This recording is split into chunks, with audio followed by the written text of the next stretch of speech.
Welcome to Stats Madness. Joining me today is Frank Hardy. Aston Villa's thrilling 4-2 victory over Liverpool leaves both teams on 59 points, with Villa in 5th and Liverpool in 4th. Let's start with how Villa secured those crucial 4 goals. That was quite a match. Speaking of goals, how did Villa manage to outscore Liverpool despite fewer total shots? Aston Villa capitalised on their opportunities, with 9 shots on target compared to Liverpool's 5. Villa also created 5 big chances, slightly edging Liverpool's 4. This efficiency in front of goal was crucial in their 4-2 victory. Interesting, because Liverpool had more overall shots and still couldn't convert. What made Villa's attack click so well? Villa's ability to turn their chances into goals really stood out. Despite fewer shots inside the box, they maximised those opportunities, showcasing clinical finishing.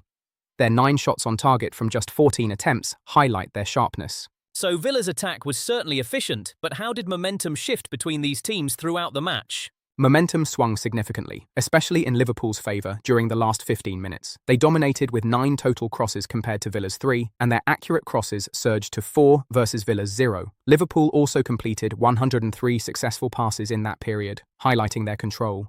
However, Villa's earlier efficiency and crucial goals from Ollie Watkins sealed the match before Liverpool's late dominance could make a significant impact. Liverpool's late-game surge was impressive, but how does Aston Villa's performance today compare with their season averages? Aston Villa excelled, registering 9 shots on target, far surpassing their season average of 4.46. They also created 5 big chances, notably above their 2.31 average. However, they missed 3 big chances compared to their 1.74 norm. Goal attempts reached 10 against 8.24 on average. Even their long passes increased to 47 from 42.73. Overall, impressive offensive improvement. Aston Villa's offensive uptick was notable. Now, let's talk about Liverpool's game against their season averages. Liverpool delivered 9 accurate crosses today, well above their average of 4.43.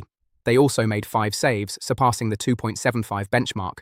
Big chances created jumped to 4, exceeding their 2.67 norm. Total crosses hit 24, above the 19.95 season average. Shots totaled 16, goal attempts reached 10, and interceptions were 9, all outperforming their respective season averages. A well-rounded improvement in key areas. With Liverpool's impressive crossing display, let's take a look at the standout individual performances.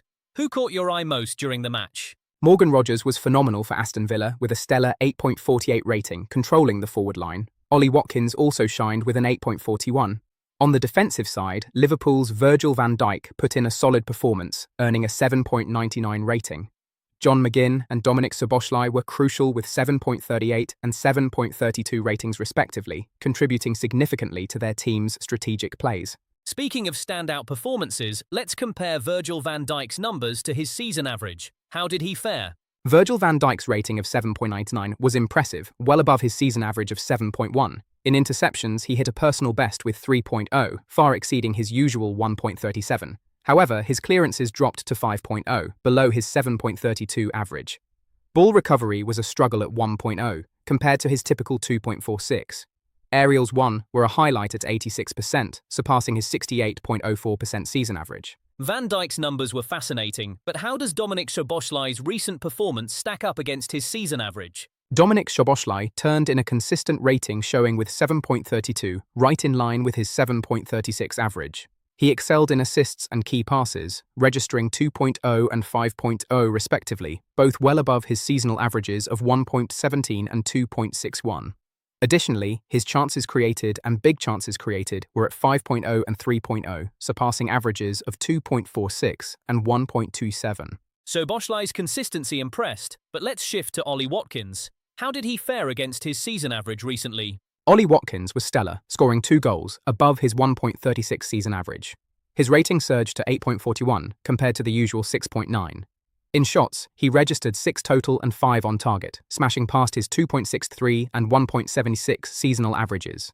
Watkins certainly outperformed himself, showcasing sharpness and precision. Watkins's surge was notable, but how about Morgan Rogers? How did he perform compared to his average? Morgan Rogers stood out with a rating of 8.48, soaring past his usual 6.92. In key passes, he delivered 4, a significant leap from his 1.78 average. Notably, he also created 4 chances, smashing his 1.95 season average. Furthermore, Rogers excelled in big chances created, registering 2 compared to his 1.33 average, demonstrating his exceptional playmaking skills.